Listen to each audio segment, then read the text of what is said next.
ማለ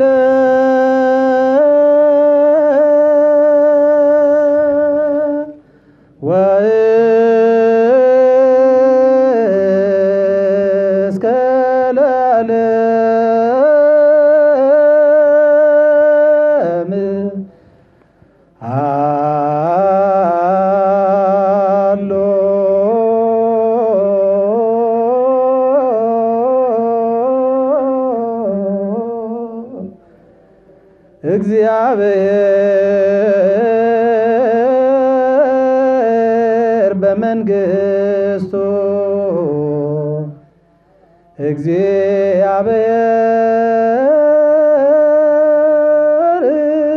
እግዚአብሔር በትስልስቱ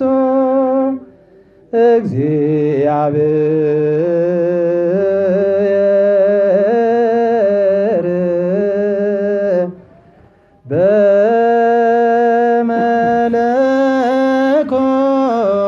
በመለኮቱ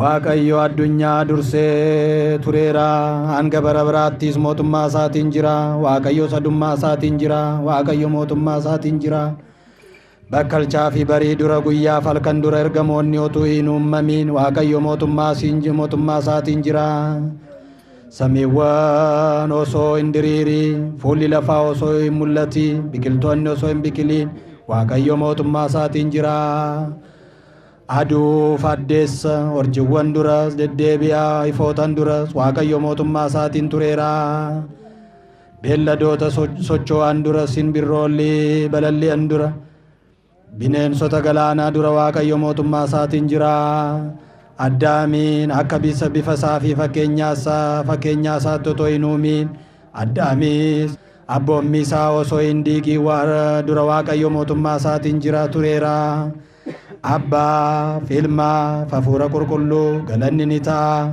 har'as yeroo hundumaa bara baraa.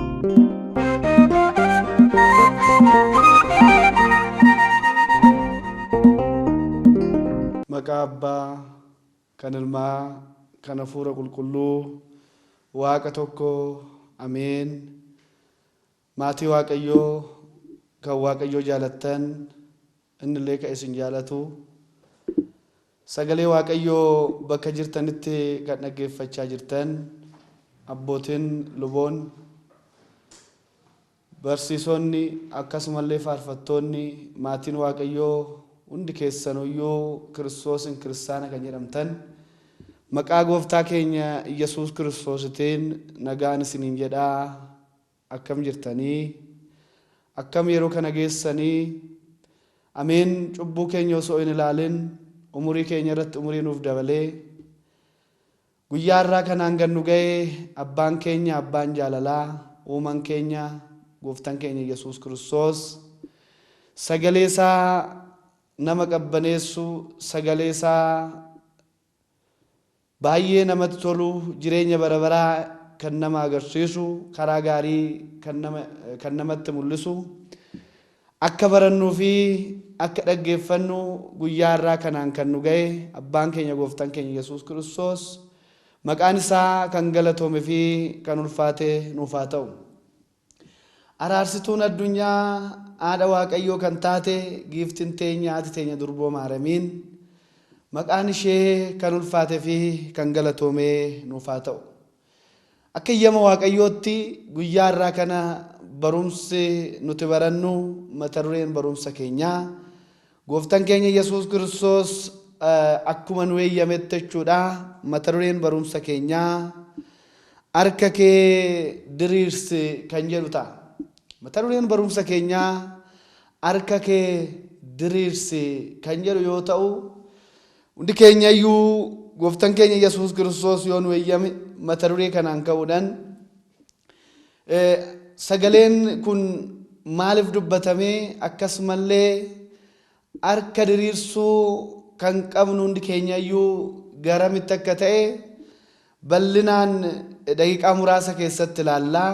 Abbootii keenya raajotaaf iccitii kan ibse duuka bu'ootaaf illee akkasuma iccitii isaa kan ibse gooftaan keenya Yesuus Kiristoos anaafis iccitii isaa ibse sagalee waaqayyoo kana akkan dubbadhu hunda keenya iyyuu nu gargaaru. Kan kana dubbate gooftaa keenya Yesuus Kiristoos yoo ta'u, wangeela Maatiyos boqonnaa 12 lakkoofsa 13 irratti barraa'ee akkuma argannu harka kee diriirsi kan jedhudha. Gooftaan keenya Yesuus Kiristoos samii irraa bu'ee durboo Maariyaam irraa dhalatee addunyaa kana keessatti wangeela Maatiyos boqonnaa 4 lakkoofsa 20 irratti akkuma argannu wangeela mootummaa isaa barsiisuudhaan warroottan dhukkubsatanillee fayyisaa tureeyyu. Asirratti yeroo ilaallu gooftaan keenya Yesuus Kiristoos kan kana dubbate nama tokkoofi. Namni kun dhibamaa ture. Namni kun harkisaa tokkichi hin hojjetu tureeyyu.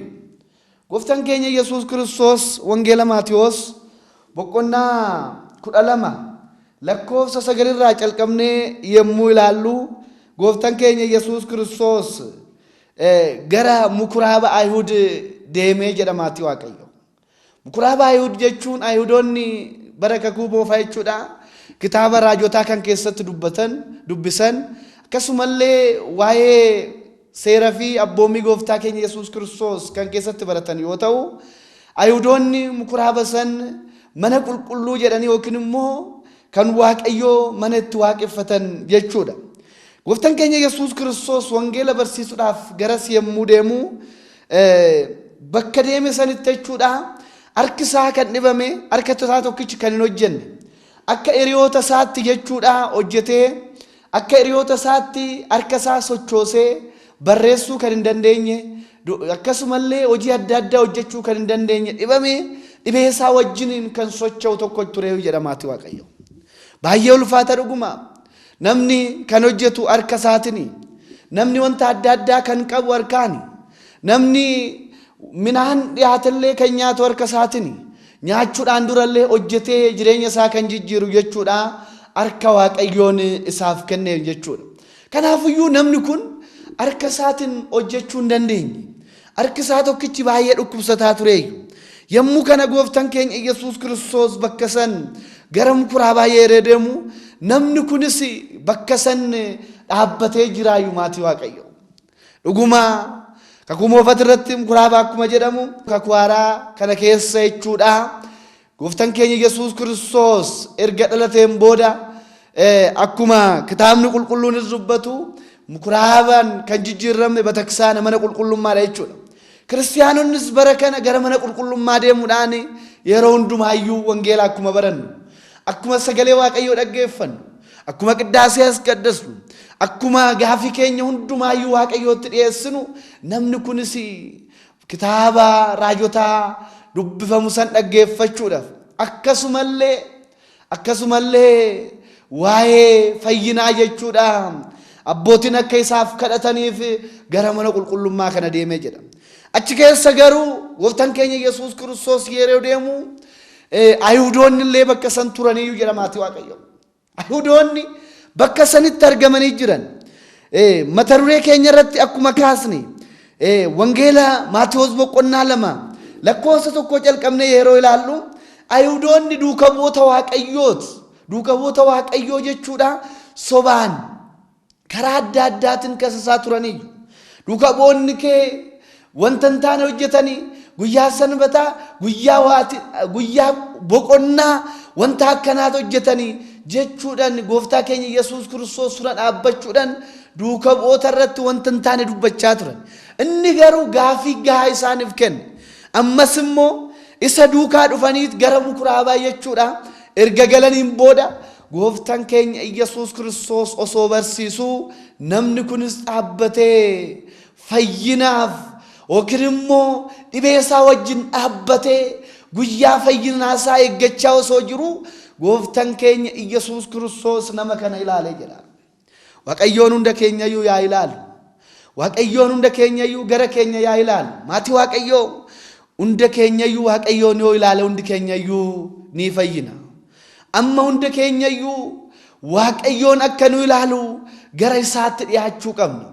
Namni kun gara mukuraabaa deemuudhaan gooftaan keenya Yesuus Kiristoos isa ilaalee jira. arras hundi keenya iyyuu waaqayyoon nan ilaalla jennee wanta badaa yaaduu hin qabnu bakka jirutti waaqayyoon nu ilaala. Garuu isa wajjiniin wal arguudhaaf sagalee isaa dhaggeeffachuudhaaf qulqulloonni abbootiin keenya bakka itti galateeffaman gooftaan keenya Yesuus Kiristoos bakka itti waaqeffamu gara mana qulqullummaa yeroo deemne gooftaan keenya Yesuus Kiristoos ija gaariidhaan nu ilaala. Maatii waaqayyoo yeroo kana isa ilaalee jedha. Namni kun dhaabbatee jira. Yeroo namni kun ija isaatiin gara gooftaa keenya Yesuus Kiristoos ilaalu gooftaan keenya Yesuus Kiristoos gara nama kanaatti ilaalee jira. Maatii waaqayyoo arra hundi keenya iyyuu waaqayyoon na irraanfatee jira. Inni koo nan ilaalle, inni osoo na ilaale kanan dhabe nan argadhaayyuu innodoo na ilaale booyetan jira imimmaan kee narraa haqamaayyuu innodoo na ilaale dhabeen jira nan argadhaa dhibamee sireerra ciiseen jira nan fayya jennee kan yaadnu hundi keenya iyyuu inni naa ilaalu jechuu qofa osoo hin ta'in ani yoo gara isaatti fuula kiyya deebiseen jira jennee of ilaaluu qabna. Maatii waaqayyoo namni yoo waaqayyootti garagare raajichi Isqeelis akkuma dubbate jechuudhaan gara waaqayyootti dhiyaadha inni immoo gara keessan dhiyaata. Inni waaqayyoon waaqa fagoo osoo hin ta'in waaqa dhiyoodha jedhanii raajonni akkuma dubbatan hundi keenya iyyuu gara isaa yoo ilaalle gooftaan keenya Yesuus Kiristoos gara keenya ilaala. Ati waaqayyoo dura kan dursuu qabu waaqayyoon nan ilaalle jechuudhaan dura jechuudha hundi keenya iyyuu isatti dhiyaachuu qabna. Namni kun gara isaatti garagareeti isa ilaaluu qabi. Amma yeroo inni ilaalu Ayhuudoonni garuu ijji isaanii diimatee jiraayyuu jedha. Maaliif yoo jenne guyyaa dilbataa kana guyyaa ayyaanaa kana guyyaa sanbataa kana jechuudha yoo nama kana fayyise nuti immoo akka seera duraatti kakuu moofatte jechuudha aduu guyyaa waaqayyoon guyyaa sanbataa kana hojii in hojjetina boqodhaa jedhee abboommi karaa Museetiin akkuma isaan barsiise kan kakuu moofaa san qabatanii wanta deemaniifu amma guyyaa kana hojii hojjete jechuudhaaf isa wanta hin taane dubbachuudhaaf abboommi darbee jira jechuudhaaf isa qabuudhaaf qabanii fannisuudhaaf Ayhuudoonni dhaabbatanii jiraniyyuu.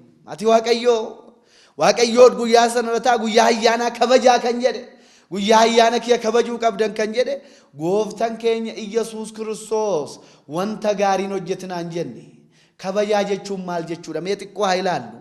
Kabajaa jechuun asirratti gooftaan keenya Yesuus Kiristoos kan dubbate wanta adda addaa hojii ulfaataa ta'e in hojjetina karaan deeminaa jedhe malee kan dhibame hin fayyisinaan jenne. Gooftaan keenya Yesuus Kiristoos kan kufe hin kaasinaan jenne. Gooftaan keenya Yesuus Kiristoos kan hidhame hin gaafatinaan jenne. Gooftaan keenya Yesuus Kiristoos kan dheebote dheebuu hin baasinaan jenne. Gooftaan keenya Yesuus Kiristoos kan boo'u kan rakkate rakkina keessaa nu baasinaan jenne. Ayhuudoonni garuu dhaabbatanii jiran. Kanaafuyyuu gaafii isaaniitiif jechuudha deebii akka dhaban gooftaan keenya Yesuus Kiristoos gaafii tokko isaan gaafatee jedha. Maal jedhee gaafate yoo jenne akkana jedhee gaafate. Guyyaa dilbataa yookiin immoo guyyaa ayyaanaa kana nama dhibame fayyisuun eeyyamame moo eeyyamamne jedhee gaafate.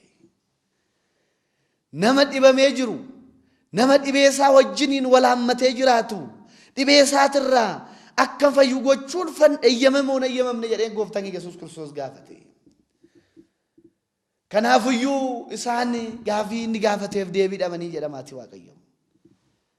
Garuu of wajjin haasaa turan. Waliin yeroo ilaallu wangeela Maatiyoos boqonnaa 2 irratti yommuu ilaallu wanta tokko fakkeenya tokko dhiyeesseefii jira. Isin keessaa namni tokko guyyaa ayyaana kabanne jettanii arreen keessan yookiin hoolaan keessan horiin keessan warqiin keessan illee boolla keessatti osoo kufe boolla keessa galee kan hin baasne eenyu jedhee gaafate maatii waaqayyoo. Kanaafiyyuu horiin keessan yeroo boolla keessatti kufe kan boolla keessaa baasan yoo ta'e akkamitti namni dhibamee dhibee isaa wajjin jiru namni rakkatee jiru yeroo fayyummoo akkamitti taadaa hundi keessanuyyuu ijji keessan diimataa jedheeni. Addunyaa kana keessas namni baay'een maatii waaqayyoo hojii waaqayyoo keessa galuudhaan wanta hin taane kan dubbatu jiraachuu danda'a. Waaqayyoon dhiifama nuuf haa godhu. Waaqayyoon yeroo hojii hojjetu yeroo waaqayyoon fayyisu maa inni fayyise jechuu danda'an nuti garuu gara isaatti dhiyaannee fayyinee jirra. nama meeqamee gara isaatti dhiyaatee kan fayye fayyina keenyaaf isatti dhiyaannee gaafii keenyaaf deebii argachuu keenyaaf waggaa baay'ee sireerra ciisne garuu tsabala dhuyne fannoo gooftaa keenya Yesuus Kiristoos dhunganne akkasuma gara lubootaatti dhiyaannee gaabbii galle yemmuu fayyine hojii seexanaa keessa kan deddeebi'an waaqayyo irraa kan fagaatan waaqayyo illee kan irraa isaan irraa fagaate namooti baay'een wanta baay'ee yaaduu danda'an. Isaan booda gooftaan keenya Yesuus Kiristoos isaan gaafii kanaaf deebiidhannaan gara nama kanaatti garagaree akkana jedheen yaa nama na harka kee diriirsi jedheen maqaan isaa kan galatoome fi kan ulfaate nuuf haa ta'u. Ati waaqayyo yaa nama na harka kee diriirsi jedheen kaffaltii tokko malee waggaa baay'ee dhibee isaa wajjin kan ture namni kun gara gooftaa keenya Yesuus Kiristoos dhiyaatee harka isaa diriirfate. Harki isaa dhibame sun diriiree akka harka duraanii harka biraatti jechuudha. Harka lama qaba harki tokkichi dhibamaa ture harka tokkicha yeroo diriirfatu harki lachuu hojjechuu fi qabee jedhamaati waaqayyo. Harka kee diriirsi kan nama gammachiisu maatii waaqayyo. Hundi keenyayyuu asirraa maal baranna? Hundi keenyayyuu rakkina wajjin jiraanna. Baay'inni keenya dhibee baay'ee wajjin jiraanna. Garuu akkamitti fayyuu dandeenya? Akkamitti fayyuu dandeenya yoo jenne amantaadhaan gara waaqayyootti harka keenya diriirsineeti maatii waaqayyo. Amantaadhaan gara waaqayyootti harka keenya yemmuu diriirsine gooftaan keenya Yesuus Kiristoos gara isaa yoo dhiyaanne harka kee diriirsinuuf jedha. Amantaadhaan ta'uu baannaan hundi keenyayyuu iyya qofa ta'a.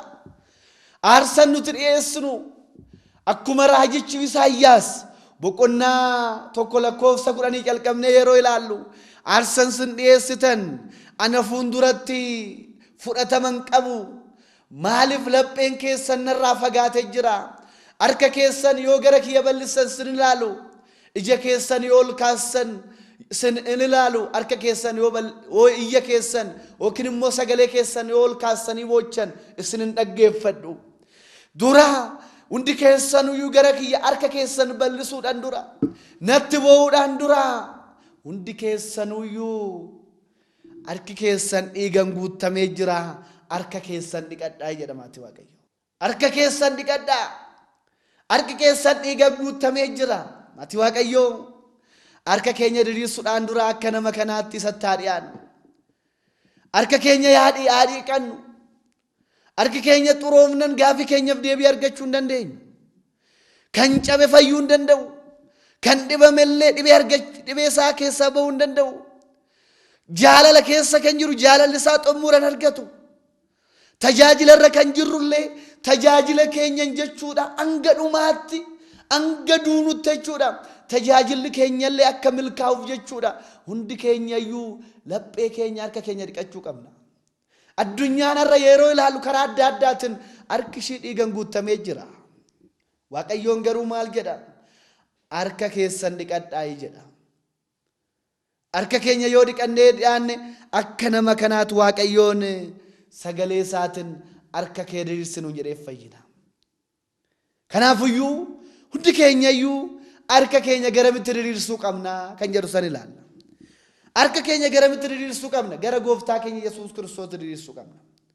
Akkuma kitaabni qulqulluun dubbatu abbootiin keenya jechuudha yeroo rakkannellee yeroo dhibamnellee yeroo rakkina keessa garbummaa jala gallallee jechuudha garbummaa jala bahuudhaaf hundi keenyayyuu gara waaqayyoo ilaaluu qabna. Israa'eloota yaa ilaallu waggaa baay'eedhaaf waggaa 430 ol garbummaa Gibxi jala yeroo turan gooftaan keenya Yesuus Kiristoos gara abbaa keenya Museetiin Israa'eloota garbummaa jala baasuudhaaf yemmuu Musee kaasu maal jedhe? Yaa Musee uummata kiyya kana namni kun gadhiisuu didee jira.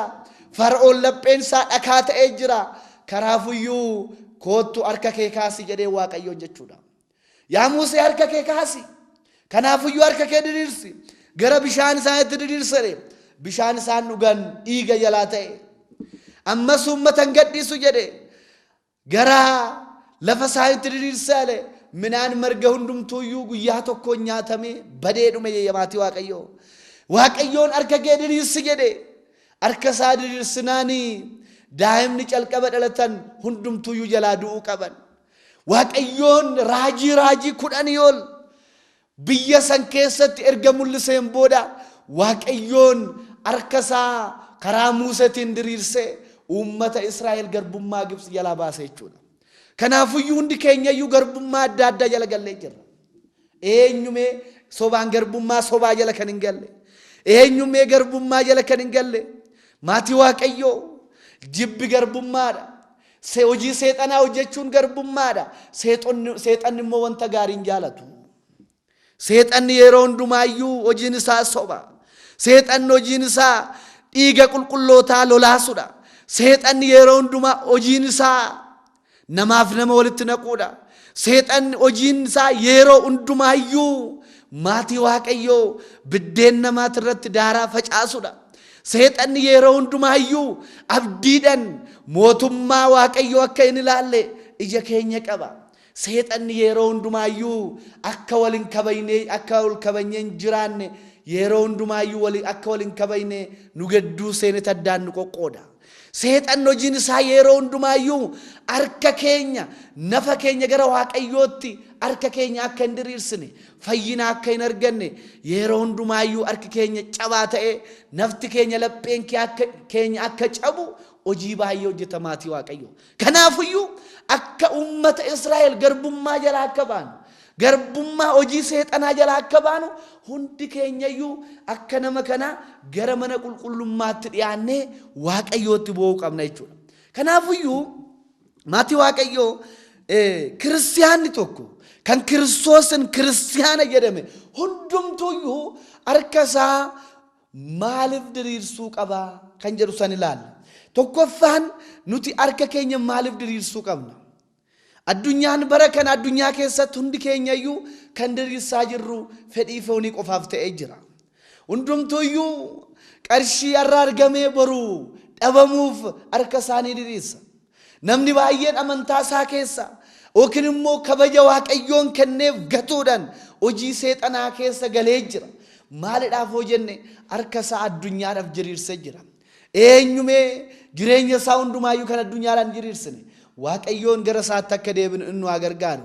Kan diriirsuu qabnu garuu harka keenya hundi keenyayyuu maaliidhaaf yoo jenne kadhannaadhaaf harka keenya diriirsuu qabna jechuudha.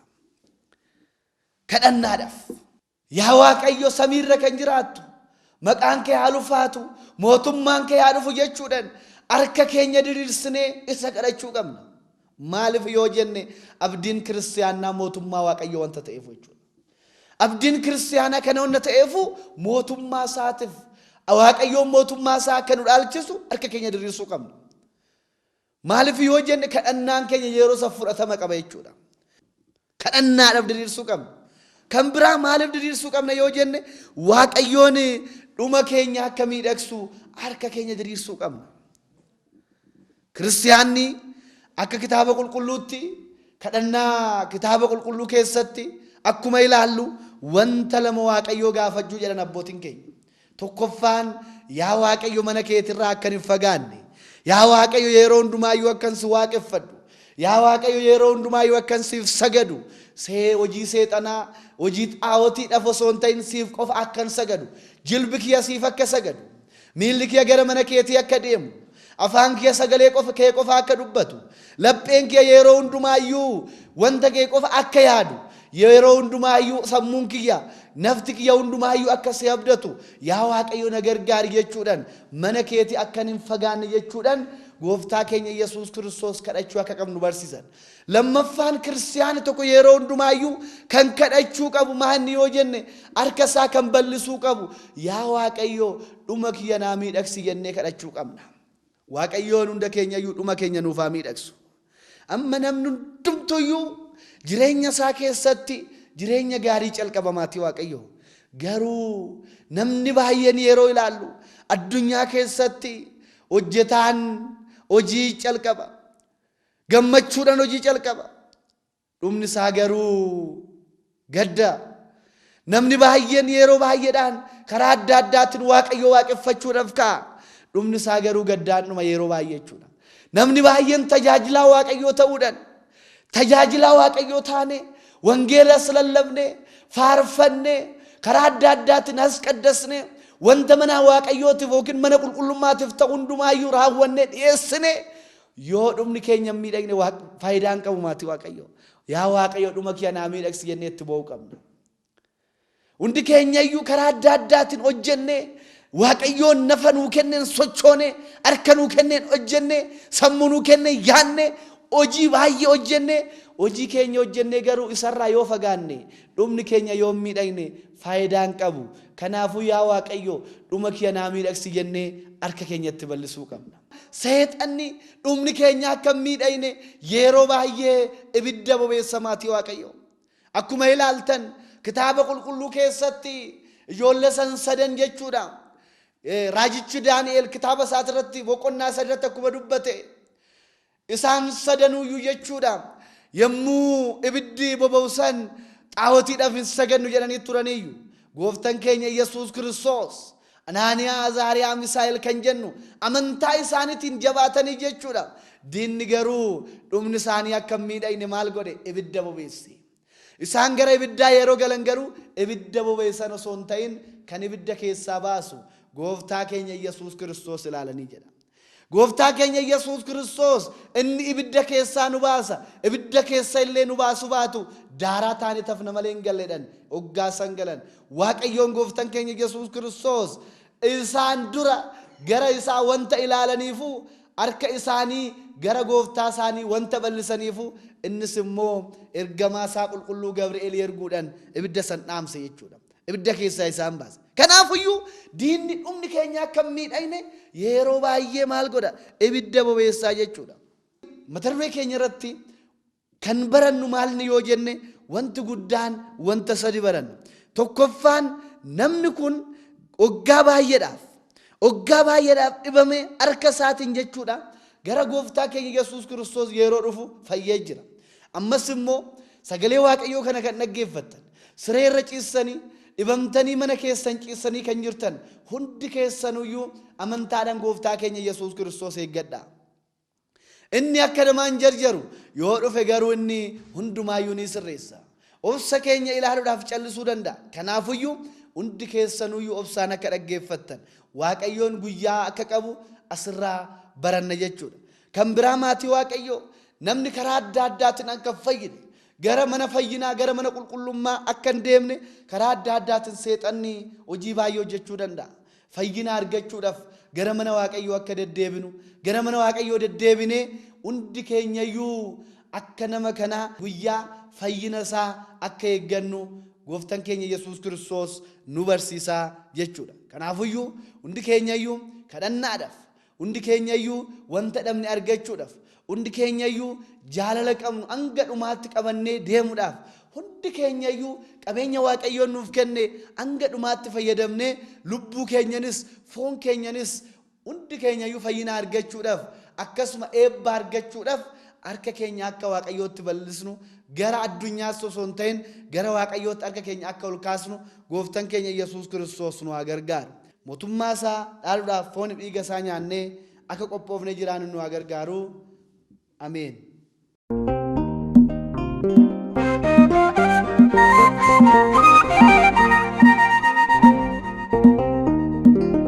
kabajamtootaa fi jaallatamtoota saba waaqayyoo bakkaa fi iddoo haala jirtan hunduma keessatti nagaan waaqayyo gooftaa isin wajjiniin haa ta'u.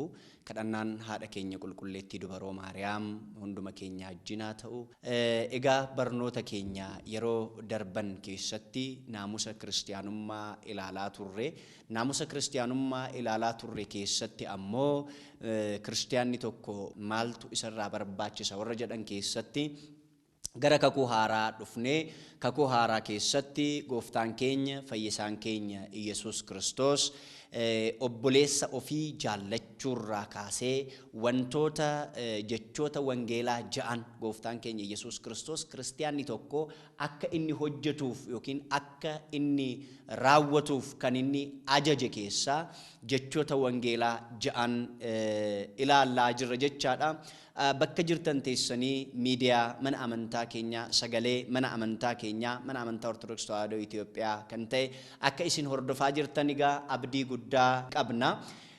Har'a immoo kan waliitiin ilaallu amanaan tokko jechoota wangeelaa ja'an keessaa raawwachuu kan inni qabu maal fa'i kan jedhu barnoota kutaa darbe keessatti obboleessa ofii jaallachuun isa jalqabaati jennee ilaalleera. Obboleessa ofii jaallachuu kan jedhu gaa kiristiyaanni tokko har'as mata duree kana jalatti mata duree biraa daballee mata duree lama ilaalla. Barnoota kutaa darbe keessatti kan hin fixne har'a kan itti fufnee xumurruudha jechaadha. Innis maalinni kiristiyaanni tokko gaa dhugummaa wangeelaa yoo isaaf galee obboleessa isaa akkamiin jaallachuu akka inni qabu ilaalla. Dhugummaa wangeelaa gaafa jennu kakuun haaraa dhuguma namni Kiristoositti nan amana jedhu ani nama Waaqaati jiraadhee dhumarratti gara mootummaa Waaqayyoo gara abbaa kootti nan deema jedhee namni yaadu tokko jireenya biyya lafaarraa jireenya isaa jiru hunduma akkamiin Kiristoos wajjiniin jiraachuu isaa namni ani Waaqayyoon nan jaalladha jedhu biyya lafaarratti ani namni Waaqayyoon nan jaalladha jedhu agarsiisa wayii qaba. Agarsiisni kun immoo Waaqayyoon jaallachuu isaa kan inni mirkaneessu nama Waaqayyo isaa wajjin akka isa jiraatu nama isaa wajjiniin jiraachisu obboleessa isaa jaallachuu danda'uu qaba. Fakkeenyaaf namoonni lama yookiin immoo dhiirri tokkoof shamarreen tokko gaafa wal kaadhimmatanii erga wal kaadhimmatanii booddee lamaan isaanii wal jaallachuu isaanii inni kan isheen immoo kan isaa ta'uu isaanii kan ittiin mirkaneessanii waadaa walii galu. Waadaan sanas immoo maaliin ibsu qubeellaa quba isaaniirra kaawwataniin ibsu. Qubeellaa quba isaarra keessee fi qubeellaa quba isheerra kaayee fi inni kan kooti isheen kan kooti waliin jedhanii wal jaallachuu isaanii walii mirkaneessu jechaadha. Qubeellaa isa callisanii fedhaaf barbaacha ofiin waliif kaa'an otoo hin ta'in qubeellaa mana kiristiyaana keessatti kakuudhaan waadaadhaan imaanaadhaan walii kaa'aniin lamaan isaanii wal jaallachuu isaanii mirkaneessu. Egaa jaalalli biyya lafa kanaa akkuma ijaan mul'atu akkuma isaaf mirkanaa'uuf barbaachisu jaalalli dhalli namaa Kiristoosiif qabu jaalalli kiristiyaanni tokko Kiristoosiif qabu kan agarsiisu obboleessa isaa jaallachuu isaarraa ka'a jalqabaa jechaadha. Mee macaafni qulqulluu obboleessa ofii jaallachuu maal akka ta'e haa ilaallu. Yohannis ergaa isaa irratti qulqulluu Yohannis ergaa isaa isa jalqabaa boqonnaa 3 lakkoofsa 13 irraa eegalee waan dubbatu waan barsiisu tokko qaba. Akkana jedha obboloota koo nuun jedha ergaa Yohannis isa duraa boqonnaa 3 lakkoofsa 13 irraa obboloota koo namni biyya lafaa yoo isin jibban hin dinqifatiinaa nuun jedha hin dinqisiifatiinaa. Sababiin isaas namni biyya lafaa isin jibbuu danda'a. Nuyi garuu jedha qulqulluu Yohannis nuyi obboloota wajjin jiraannuuf du'a keessaa gara jireenyaatti akka dabarreef ni beeknaa. Namni obboleessa isaa hin jaallanne immoo du'a keessa jiraata jedha. Waa tokko na caqasaa. Namni obboleessa isaa jaallatu du'arraa gara jireenyaatti ce'eera. Du'arraa gara jireenyaatti darbeera. Namni obboleessa isaa hin jaallanne immoo jedha. Namni obboleessa isaa hin jaallanne hammayyuu du'a keessa jira jedha. Mee of ilaalaa of sakattaa. Mee namni maatii isaa ilaalu. Mee maatiin mana keessan keessatti of ilaalaa wal ilaalaa. Jaalalli jiraa mana keessan keessa. Ollaa keessanii wajjin jaalala qabdu. Nama kamii wajjin iyyuu jaalala qabdu. Jaalala qabna. Jaalalli keenya immoo maatii irra darbee ollaa irra darbee naannoo irra darbee ganda irra darbee magaalaa irra darbee biyyaaf ga'a. Biyya irra darbee addunyaaf ga'a. Isa kana sirriitti ilaalaa. Namni hagamiyyuu Waaqayyoon nan jaalladha jedhee obboleessa isaa yoo jibbe namni kun Waaqayyoon hin beeku. Inumaayyuu nama Waaqayyoon beeku miti. Namni Waaqayyoon beeku nama akkamiiti jechaa nama obboleessa isaa jaallatudha jechaa. Namni obboleessa isaa jaallatu maal ta'a? Nama Waaqayyoon beekudha. Namni obboleessa isaa hin jaallanne Waaqayyoon hin beeku. Egaa obboloota koo namni biyya lafaa yoo isin jibbanii hin dinqifatiinaawoo nuyi obboloota waan jaallannuuf du'a keessaa gara jireenyaatti akka darbine ni beekna. Yoo obboloota keessan jaallattan ta'e obboloota gaafa jedhu gamugaa kutaa darban keessatti barnoota barannee obboloota gaafa jedhu haadha tokkorraa abbaa tokkorraa kan dhalannee qofaa miti. Namni nama kamiyyuu jaallatu qomoo isaa ta'uu laaliin eenyummaa isaa ta'uu laaliin har'a namni nama jaallachuudhaaf jalqaba eessaati eenyu maqaan abbaa kee eenyu maqaan harmee kee eenyu jedhee lafee yookiin hidda lakkaa'ee hidda dhaloota isaa lakkaa'ee dhaqee yoo nama inni barbaadu yoo hin taane hin jaallatu, nama inni barbaadu yoo ta'e immoo hin jaallata.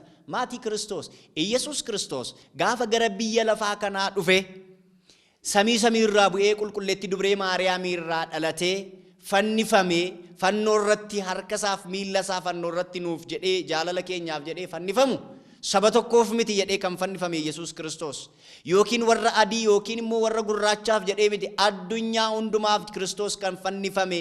Nama jaallachuun obboleessa keessan nama kamiyyuu jaallachuun fira qomoo afaan eenyummaa ta'uu laaliin jaalladhaa. Yoo isa taatan isin ifa keessa jiraattu nama bifa laaltanii qomoo laaltanii laga laaltanii waa sagalii laaltanii jaallattu taanaan har'allee dukkana keessa jirtu. Dukkana keessa namni jiraatu immoo kan dukkana keessa jiru immoo ilma Waaqayyoo miti. Kana jara sararaati beekaa warri sagalee kana dhageessan. Namni obboleessa isaa hin jaallanne hammallee dukkana keessa jira. Nuun jedha qulqulluu Yohaannis egaan jedha dabalee kana qofaan hin dhaabatu qulqulluu Yohaannis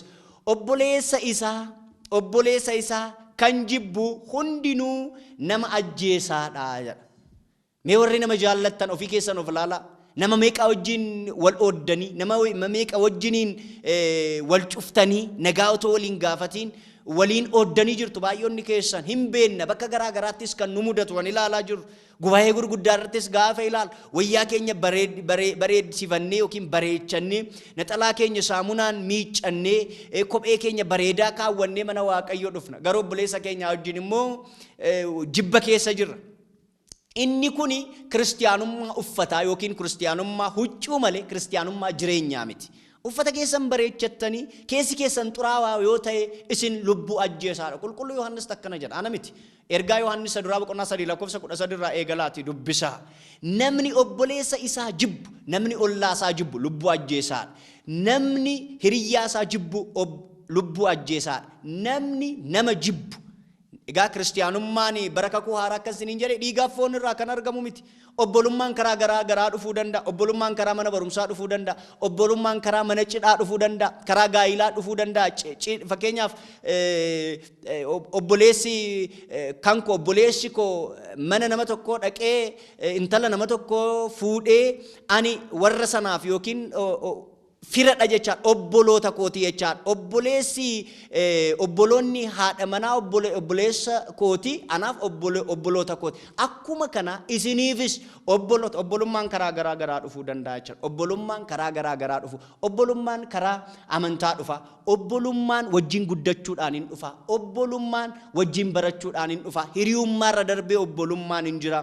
Obbolummaarra darbeen immoo maatii ta'uun hin dhufaa jechaadha. Kanaaf namni obboleessa isaa hin jaallanne dukkana keessa akka jiru, namni obboleessa isaa hin jaallanne lubbuu ajjeesaa akka ta'e qulqulluu Yohaannis ergaa isaa irratti nu barreesseera. Namni nama ajjeese abdii jireenya bara baraa of keessaa akka hin qabne isin iyyuu beektu. Kiristoos lubbuu isaa nuuf kennuu isaatiin jaalalli maal akka ta'e hubanneerra. Jaalala jechuun maal jechuudha warra jedhaniifi jaalala jechuun Kiristoos lubbuu isaa dabarsee nuuf kennuudha. Mee maal gooneef Kiristoos lubbuu isaa dabarsee kan nuu kenne? Oolmaa maalii oolleefiitu? Maal gooneefiitu Kiristoos lubbuu isaa dabarsee kan nuu kenne maatii Waaqayyoo? Kiristoos lubbuu isaa dabarsee kan inni nuuf kenne jaalalaan waan nu jaallatuuf. Nu immoo ijoollee Kiristoos yoo jenne, nu kiristiyaanota yoo jenne immoo kiristiyaanii tokko maal gochuudha qaba? Obboleessa isaa jaallachuudha qaba. Har'a jaalalli biyya lafaarraa badeera. Kana hundumti keessan hin beektu. Maatii keessa jaalalli hin jiru. Ijoollee wajjin maatii fi haatii fi abbaan jaalala hin qaban, ijoolleen jaalala hin qaban, ollaan jaalala hin qabu, biyyi jaalala hin qabu. Jaalala kan jedhamu hundumtu jaalala fakkeessaa. Jaalala miidiyaa ta'e malee jaalalli dhugaan keessa keenya hin jiru. Obboleessa keenya akkuma jibbineetti jirra, har'as dukkana keessa jirra. Kanaaf hojjennee barakaa kan dhabne, kanaaf dubbannee dhaga'amuu kan dhabne, kanaaf baanee galuu kan dadhabne, kanaaf barannee qaroomuu kan dadhabne, kanaaf daldallee buufachuu kan dadhabne. jaallanne jaalalli keenya jaalala fakkeessaa waan ta'eef asitti obboleessa isaatii nyaata affeera kara duubaatiin immoo du'a hojjetaaf jecha du'a qopheessaaf jecha jaalalli obbolummaa isa kana miti jaalalli obbolummaa yoo obboleessi kee beela'e obboleessa kee wajjin waan qabdu gargaartee nyaachuu wal gargaaru yoo obboleessi kee rakkatee rakkoo isaa irratti dhaqqabdee rakkoo isaa irraa gargaaruu malee waanuma maabara keessa jirtuuf gaafa ollaan keessan rakkoon itti ga'e waanuma maabara keessa waanuma iddirii keessa jirtaniif akka iddiriin isin hin komanneef dhaqxanii kan hojjettan otoo hin ta'in nama sana jalaa namni obboleessi du'uun obboleettiin du'uun maatiin du'uun rakkinni qaqqabuun rakkina kooti jettanii yaaddanii nama sana bira dhaqxanii dhaabachuu malee yoon hafe na dhadhabadama jettanii dhaqxaniidhaaf fakkeessaadhaaf miti. Fakkeenyaaf namni bara nama awwaalu yeroo kana bara kana keessatti keessattuu bara keessa jiru kana keessatti namni obboleessa isaa du'ellee awwaaluudhaaf dadhabaa jira. Maaliif namni hundumtuu gaafa namni du'ee awwaalcha mana gara mana amantaas haa ta'u gara bakka awwaalchaa namni deemu hundumtuu nama du'ee sanaaf gaddee isinitti fakkaata miti. Yoon hafe na dhadhabama jedhee adabbii isaa sana sodaateetu namni malee obboleessa isaa boqote sanaaf obboleessa isaa addunyaarra darbe kanaaf gaddee yookiin maatii gadditti qaqqabe sanaaf yaadanii miti kan harki caalaan kan deemu maaliif otoo akkas ta'e hundumtuu boo'aa deema ture reeffa fuulduraaf duuba inni kan boo'u kan gadditti qaqqabe inni kan garuu waa'ee gamoo ijaarsa isaatii waa'ee konkolaataa isaatii waa'ee inni du'e sun du'eera inni waa'ee gamoof waa'ee biraa isaa deemu inni waqa hin du'u inni waa biraa irraa hojjetame yookiin sibiila irraa hojjetame jedhee of yaada ta'uu danda'a. Kanaaf obbolummaan inni dhugaan gaafa namni tokko gaddirra qaqqabe akka anarra ga'e jedhamee akka yaadutti ofii isaatti gadduudha qabaa jechaadha. Deebisee qulqulluu Yohaannis maal nuun jedha ergaa isaa duraa boqonnaa 4 lakkoofsa 20 irratti akkana nuun jedha namni waaqayyoon nan jaalladha jedhee obboleessa isaa immoo yoo jibbe inni sobduudha nuun jedha.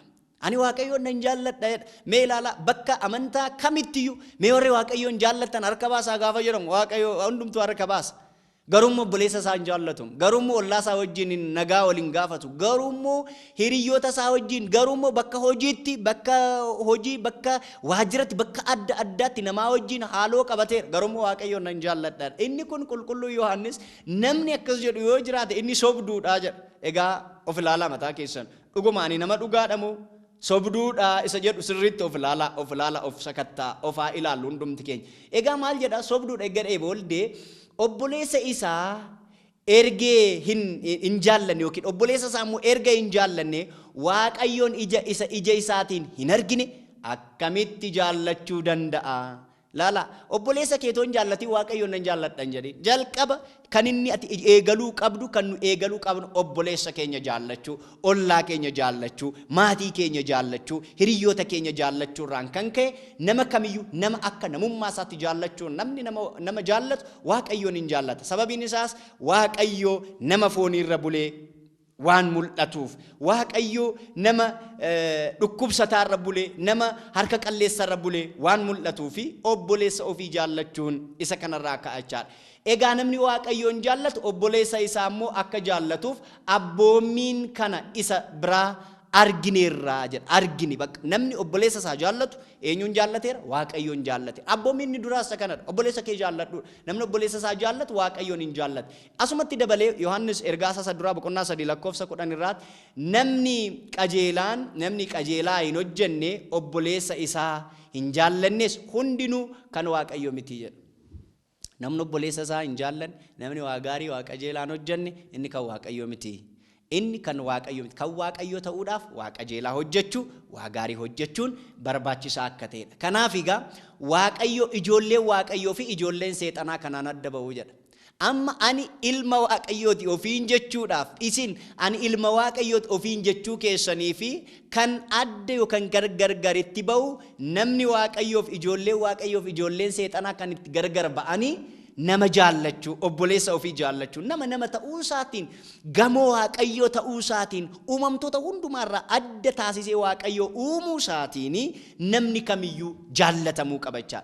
Yoo akkasitti hin jaallatna ta'e nu ijoollee waaqayyooti. Ijoollee waaqayyoof ijoolleen seexanaa kanaan beekamuu jedha. Ijoolleen seexanaaf ijoolleen waaqayyoo maaliin adda ba'u yoo jettani namni nama jibbu ilma waaqayyoo miti ilma seexanaati. Namni nama jaallatumu ilma waaqayyooti. Kanaaf namni namaa wajjin haaloo qabatee wal jibbee wal ajjeesuuf walitti fiigu inni ilma seexanaati, tajaajilaa seexanaati, garbicha seexanaati malee nama waaqayyoo miti. Kan kufe kaasuudhaaf, kan rakkate gargaaruuf, kan wal gadi fiigu garuu inni immoo ilma waaqayyooti. Kanaaf ijoolleen waaqayyoo fi ijoolleen seexanaa kanaan adda baafamanii beekamu waan ta'eef ijoollee waaqayyoo taanee akka argamnuuf afaaniin qofa otoo hin ta'in gochaadhaan, arraba qofaan otoo hin ta'in jireenyaan ijoollee waaqayyoo taanee akka argamnuuf waaqayyoon waa gargaaru.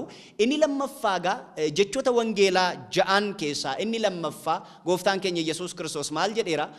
Wangeela Maatewos boqonnaa 5:27 irraa maal jedha? Gara dubartiitti ilaalee laphee isaatiin kan hawwee inni sagaagaleera jedha. Kiristiyaanni tokko sagaagalummaarraa of eeguu qaba. Inni jalqaba obboleessa isaa jaallachuu akka qabu, obbolummaan akkamiin akka dhufuu fi obboleessa ofii akkamittiin akka obboleessa isaatti ori'uu akka hin qabne yookiin obboleessa isaa irratti akka hin oriine ilaala. Inni lammaffaa immoo kakuu haaraa kana keessatti jechoota wangeelaa 6 jedhamaniin beekaman keessaa inni lammaffaa gara dubartii tokkootti ilaalee ija isaatiin ilaalee laphee isaatiin kan hawwe inni sagaagaleera.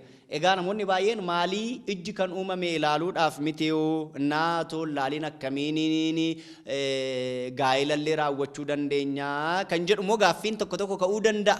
Eeyyeen dhugaan ijji kan uumame ilaaluudhaaf, garuu ijji kan ilaalame ilaaluudhaaf gaafa jedhamu waanuma hundumaa ilaaluudhaaf miti.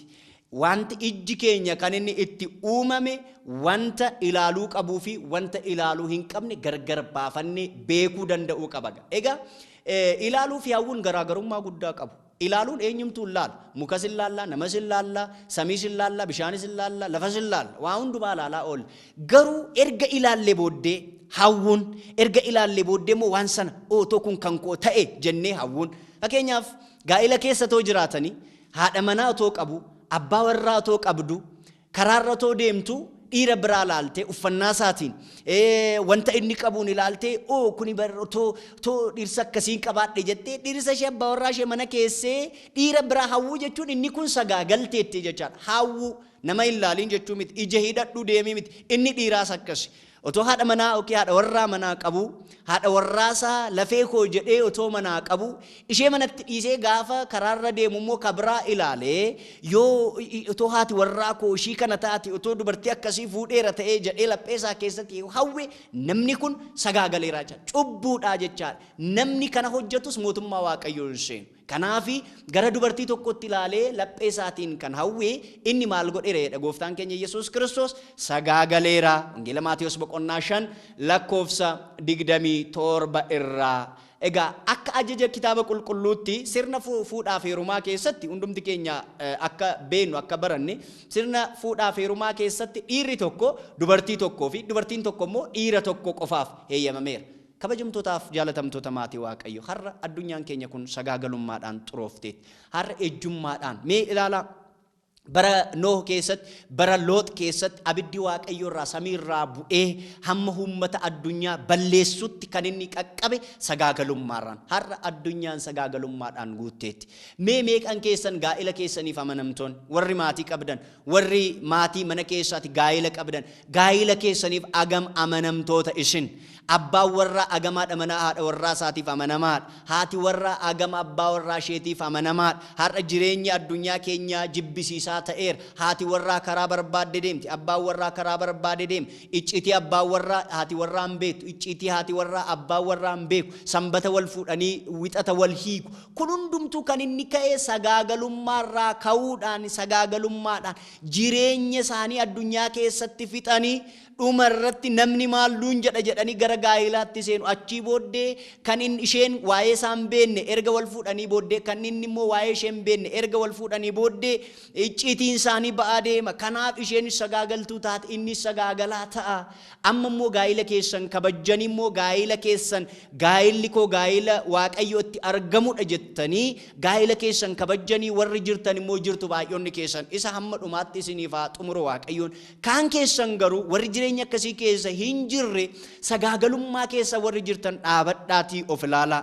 Gaa'ila keessan ilaalaa, ijoollee keessan ilaalaa, maatii keessan ilaalaa. Harmooliin keenya, abbootiin keenya baay'een fakkeenyaaf qulqulloonni hedduun kan dhalatan gaa'ila ulfaataa, gaa'ila kabajamaa ta'een. Abbaan keenya Abuna Takla Hayimaanoot kan isaan dhalatan gaa'ela eebbifamaarraati. Qulqulleetti Dubree Maariyaamiin kan isheen dhalatte gaa'ela eebbifamaatiin. Abbootiin keenya qulqulloonni, toloonni, phaaphaasonni, wareegamtoonni, qabsuuronni hundumtu mana amantaa keenya keessatti warra arginu gaa'ela eebbifamaan warra dhalatanidha. Mee ilaala gaa'ela bara keenya kana keessatti mee dhuguma wanta amma ija keenyaan ilaalu abbaa warraa bara kanaatu dhuguma qulqulloota dhalchuu danda'a. Gaafan akkan isiniin jedhu dhiifama naaf godhaa. Gaa'ela keessan ceephaan jiru.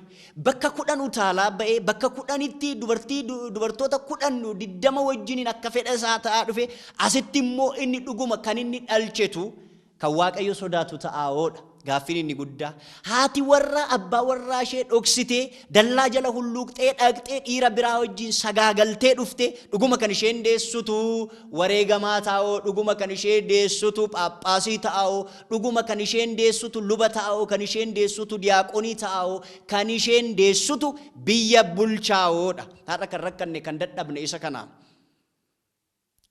Gaa'ela keessan keessatti amanamummaan hin jiru. Haati hattuudha, ilmi hattuudha. Mee ilaala.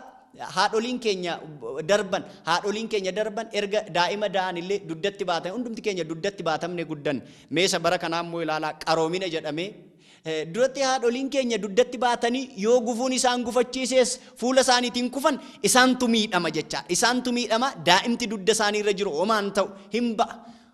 Warra bara kanaa immoo ilaalaa daa'iman duubatti hidhuudhaaf yaadan karaa fuulduraatti daa'imti haadha ilaalaa guddatti jechaadha. Haati iji ishee bakka 10 bakka 20 wajjin gaafa ilaalu daa'imti isa ilaalaa guddatti. Haati sunis yoo kuftes ilaala yoo haati sun daa'ima fuulduratti baattee kuftes kan dura miidhamu daa'imicha malee haadha sana miti jechaadha. Akkas ta'eera maatii Waaqayyo, faallaa ta'eera jireenyi bara kana. Kanaatiif jireenya faallaa irraati mee of ilaala, gaa'ela keessan of ilaala, jireenya keessan of ilaala, abbaa warraan haadha warraa wajjin wal ilaala, sirriitti wal ilaala. Maaliif egaa sagaagalummaan hawwiirraadha kan inni dhufu jechaadha. Hawwiirraa haati warra abbaa warraa tokkoof, abbaa warraan haadha warraa tokkoof. Isin yoo mana keessan keessaa kitaaba qulqulluu qabaattan kitaaba qulqulluu Wangeela Maatiyos boqonnaa 19 lakkoofsa 5, Wangeela Maarqos boqonnaa 10 lakkoofsa 7, Efesoon boqonnaa 5 lakkoofsa 31 irraati dubbisaa.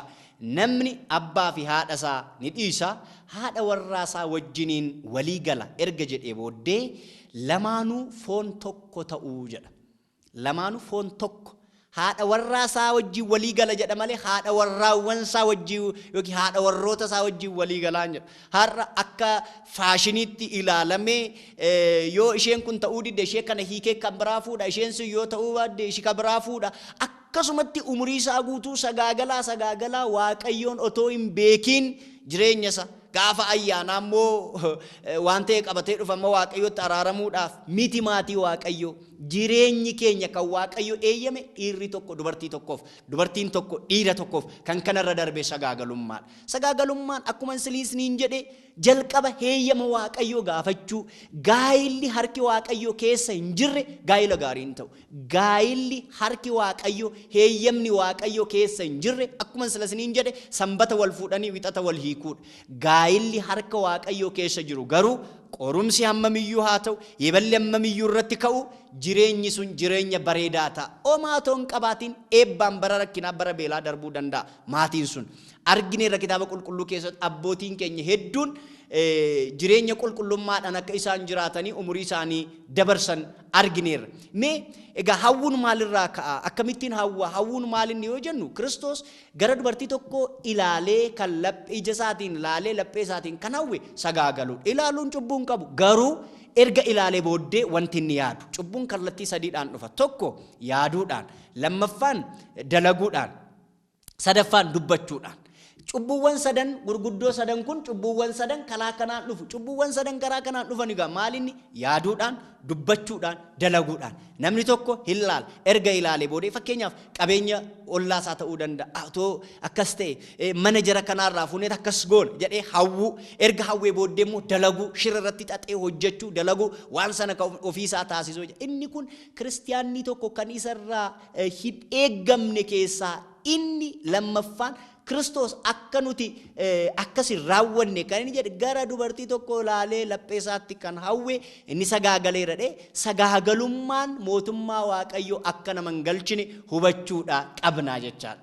Egaa hawwuun akkamii eessarraa kaana yoo jennee ilaallu seera uumamaa boqonnaa 3 lakkoofsa 6 seera uumamaa boqonnaa 3 lakkoofsa 6 irraa yoo ilaaltan akkana jedha. Dubartittiinis ija mukichaa nyaachuuf gaarii ta'uu isaa ija namaatti akkan tolus ogeessa namaa kan raawwatu ta'uu isaas akka ishee gomajjaasisee ta'uu isaa argite. Ija ishees irra kaawwatte, ija irra buufatte jecha ija mukicharraas kuttee nyaatte. Argite? Jalqaba dubartittiin sun Hewaan ija mukichaa sana ilaalte. Nyaachuudhaafis nama hawwisiisa. Otoo muka kana nyaadheette seexanaan abboomamtee dubbii seexanaa dhageesse Hewaan ija mukaa sana argite. Erga argite booddee hawwite. Erga hawwitee booddees kuttee nyaatte. Argitanii? Qulqulluun abbaan keenya Yaaqoob ergaa isaa irratti maal nuun jedha boqonnaa 5 lakkoofsa 15 irratti Yaaqoob boqonnaa 1 lakkoofsa 15 irraati kajeellaan jedha yookiin hawwiin kajeellaan guddatee erga iddoo ga'ee booddee cubbuu dhalaa jedha. Kajeellaan hawwiin cubbuu dhala. In hawwinaa erga hawwinee booddee wanna hawwine sana immoo argachuudhaaf cubbuu dhalaa jedha. Cubbuun immoo erga raawwatamee booddee maal ta'a? Du'a dhalaa jedha. Egaa miindaan cubbuu du'adha jechaadha. Miindaan cubbuu du'a. Miindaan cubbuu du'a gaafa jedhu namni hojjetaan mootummaa tokko waajjira galee ji'a guutuu hojjetee miindaa isaa maallaqaan argata. Namni cubbamaan tokko Waaqayyoon gaddisiisee ejjee sagaagalee hawwee waa sagal xuraa'ummaa keessa kufee miindaan isaa maalidha jechaadha. Miindaan isaa inni guddaani maalidha? Du'adha jechaadha. Duuti karaa cubbuu dhufu immoo du'a salphaa miti maatii Waaqayyo. Maal gochuudha qabna? Sagaagalummaarraa fagaachuudhaaf akka Yoosef inkoo jechuu qabna. Hin ta'u jechuu qabna. Sagaagalummaarraa fagaachuu qabna. Cubbuurraa fagaachuu qabna. Yoosefin hin beenna erga obboloota isaatiin gurguramee warri Midiyaamii fudhatanii warri Midiyaam qarshii 20 bitanii warri Midiyaam immoo qarshii 10 dabalatanii 30 gara biyya Misiritti erga gurguratanii booddee Waaqayyo Yoosefii wajjiniin gurguramee ture. Yoosef mana warra abbaa aangoo mana Phixifaaraatti guddate. Phixifaaraan Yoosefin akkasumatti argee jaallate. Sababiin isaa yoo Waaqayyo si wajjiniin jiraate namni sin jaallata. Yoo Waaqayyo humni Waaqayyo aboo Waaqayyo aangoo Waaqayyo si wajjiniin jiraate namni kamiyyuu sin jaallata. Yoo Waaqayyo sooraasaa jaalatamummaa isiniif baay'ise ayyaana isaa isin irratti dhangalaase namni sin jaallata. Nama miti hundumati sin jaallata. Gaafa ayyaanni Waaqayyo isin irraa fagaate nama miti Waaqayyo sin jibba. Yoo gaafa Hafuurri Qulqulluu isin irraa fagaate. Yoosef namni Phixifaaraa jedhame sun jaallate qabeenya isaa irratti isa muudee waa hunduma irratti erga isa muudee booddee Yoosefin waan tokko isatti hime. Seenaa isaa beektu sin dubbisa. Seera uumamaa boqonnaa 37 irratti eegalaa dubbisa. Yoosefini hunduma irratti qabeenya isaa lafa isaa hunduma irratti isa muudeetu Phixfaaraan sun daldalaaf gara biyya biraa deemuudhaaf gaafa jedhu Yoosef hunduma irratti si moosiseera. Biti akka barbaadde gurguri akka barbaadde mijees garuu haadha manaa koo eegi ittiin jedhe. Haadha manaa koo irratti aangoo siif hin kennine jedheeniira. Haadha manaa koo irratti aangoo siif hin kennine gaafa jedhu Yoosef amaname qabeenya hundumaa eegee qabeenya hundumaa tolchee bareechee otoo eegaa jiru haati manaan Phixfaaraa garuu Yoosefin yeroo ba'uuf yeroo galu isa hawwitee jedha. Sagaagalummaan ejjaaf isa barbaada. Yoosefin gaafa tokko kottu ati ilma mootii akka taatu waan feeten siif taasisa garuu anaa wajjiniin sagaagali kottu anaa wajjin ciisnaa attiin jette. Yeroo kana Yoosef maal jedha? Abbaa warraa kee gooftaan koo waa hunduma irratti aangoo naa kenneera sirratti garuu aangoo naaf hin kennine jedhe. Hin dide sagaagalummaa hin hojjedhu jedhee dide. Maaliif? Waaqayyo biyya ambaa biyya ormaa keessatti waaqa ulfina isaaf kenne inni immoo dabaree argadheera jedhee Waaqayyoon salphisuu hin barbaanne. Isa kanarraa waa baay'ee baranna jedhee abdiin qaba. Waaqayyo bakka guddaa isin kaa'ee Waaqayyo masaraa mootummaa isin kaa'ee Waaqayyo bakka ulfinaa bakka teessumaa bakka kabajaa isinii kenne oolmaa kaleessa Waaqayyo isinii oole yoo dagattan teessoon isin irra teessan qoree ta'e isin waraan oolmaa Waaqayyo isinii oole kaleessa Waaqayyo eessa akka isin kaasin dagatina. Inkoo jedha lakkii jedha gaafa matta'aan isinii dhufu matta'aa fudhattanii obboleessa keessan ajjeesuudhaaf koo jedha didaa. cubbuu hin hojjetinaa, hin sagaagalinaa.